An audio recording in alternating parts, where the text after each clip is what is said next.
If you are planning to build a website in 2025, whether it's for a personal project, side hustle, a portfolio, or a full-on business, you've probably seen Hostinger pop up a lot. They are one of the most affordable hosting providers on the market, but let's be honest, being cheap doesn't necessarily mean being good. So in this video, I'm giving you my full honest review of Hostinger in 2025. We will cover what Hostinger does well and what it doesn't, how it performs in terms of speed, reliability, and features, a breakdown of the different types of hosting on Hostinger. So this is WordPress hosting, shared hosting, VPS hosting, and cloud hosting. We will cover the real pricing versus the renewal costs, and most importantly, if Hostinger is actually worth it or whether you are better off going with somebody else. To start off, the first thing that we are going to cover is pricing, because let's be real, that's probably the main reason that you are here. Hostinger's pricing is crazy low, and with my partner link in the description, you can get started for as little as $2 to $3 per month, depending on the plan and how long you sign up for. This includes hosting, a free SSL certificate,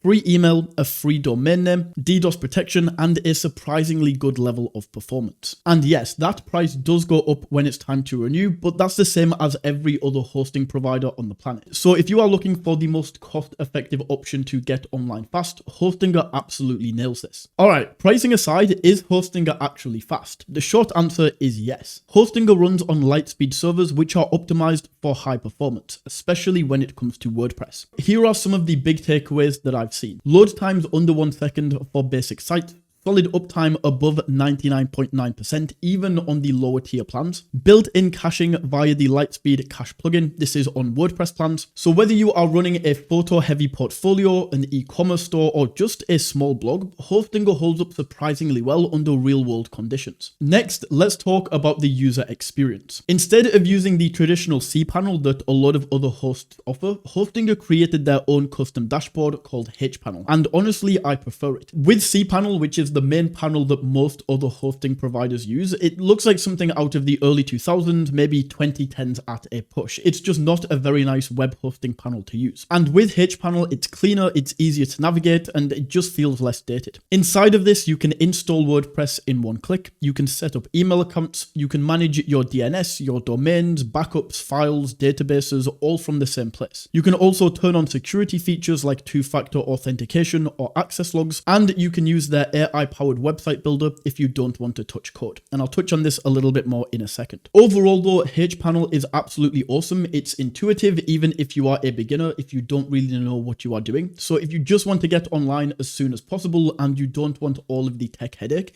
hPanel is fantastic for this. Now let's break down the different types of hosting that you can get on Hostinger, because there are a lot of different options out there and this can get confusing for a lot of people. Firstly, we have web hosting. This is the cheapest and most beginner-friendly option. Essentially, the way this works is you are sharing its server space with other websites. The only issue that you're going to have with this is if your website gets a ton of traffic, you're going to have to upgrade. But right here on the Hostinger screen, we can see how much traffic you can get with each plan. We have 3 tiers: Premium, Business, and Cloud Startup. And the one that I would recommend for most people is the middle business plan. The reason for this is because we get NVMe storage, which is the faster version of SSD, so your website will load faster. We also get the free CDN, which is the content delivery network. And once again, this is going to make your website load faster. And on top of this, we get daily backups instead of weekly backups. So if something goes wrong with your website, you can go back to yesterday's backup instead of going back a week and having to rebuild all of that progress. The next option that we have is WordPress hosting. This is the same base structure as shared hosting, but this is fully optimized for WordPress. This comes with WordPress pre-installed. We get built-in Lightspeed caching, object caching support, and we also get automatic WordPress core updates. So if you're building a WordPress website, this is the one that I recommend. It's the exact same price as shared hosting, but built specifically for WordPress. Next, we have cloud hosting. This is like a power-up from shared hosting. You get your own dedicated resources, you get faster loading times during traffic spikes, and this is fully managed with an easy dashboard. So this is ideal for people running a bit of a bigger website. I'm talking like e-commerce stores or agency websites or something like this.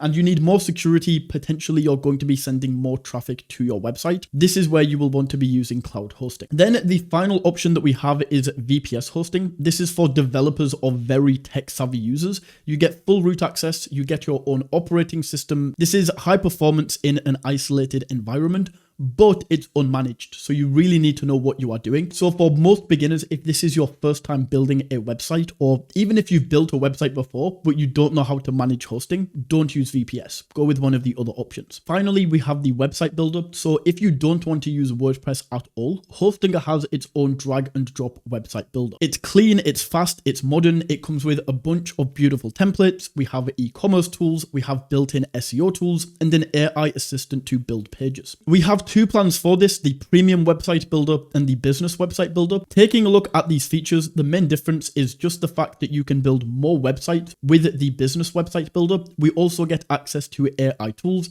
and e-commerce functionality. So if you need the AI tools, or if you're building an e-commerce store, go with the business plan. If you don't need either of these things, then go with the premium plan and save yourself a little bit of money. The WordPress website builder is best for complete beginners. As I say, you can build beautiful websites with this. It's just not as customizable as something like WordPress, but it's going to allow you to build and put your website live extremely quickly and easily. It's also super affordable and comes bundled with hosting, so it's a fantastic Squarespace or Wix alternative. So to finish this off, let's break this all down with a quick pros and cons list. The pros of Hostinger is this is extremely affordable even after renewal. We have fast performance with light speed. We get a free domain, email, and SSL, a clean beginner-friendly dashboard. We have options both for website builders and WordPress, and 24/7 live chat support that's actually responsive. In terms of the cons, there is no phone support, so all of the support is going to be through live chat. The renewal prices do jump a bit, which is normal for the industry, but this is quite a big difference between the price you pay upfront and the price that you pay for the renewal. This is why, if you know you are going to have your website for the long term, it's better to go with the 4-year plan, because we lock in this cheaper discounted pricing for 4 years rather than locking it in for just 1 year with the 1-year plan. And the final con I would say for Hostinger is that this is not the best price for massive enterprise websites. So is Hostinger worth it in 2025? If you are starting a blog, building a small website, a portfolio, even a small e-commerce store, then yes, Hostinger is 100% worth it. You're getting incredible value, strong performance, and a clean user experience without having to spend $20 to $30 per month like you would have to with other hosting providers. It's perfect for beginners and solo creators, and Hostinger is what I would recommend to 90% of people who are wanting to build a website this year. As I say with Hostinger, if you want to get the best deals and discounts available, I will leave all of my Hostinger partner links down in the description. If you found this video valuable, don't forget to smash that like button and tap that subscribe button. And until next time,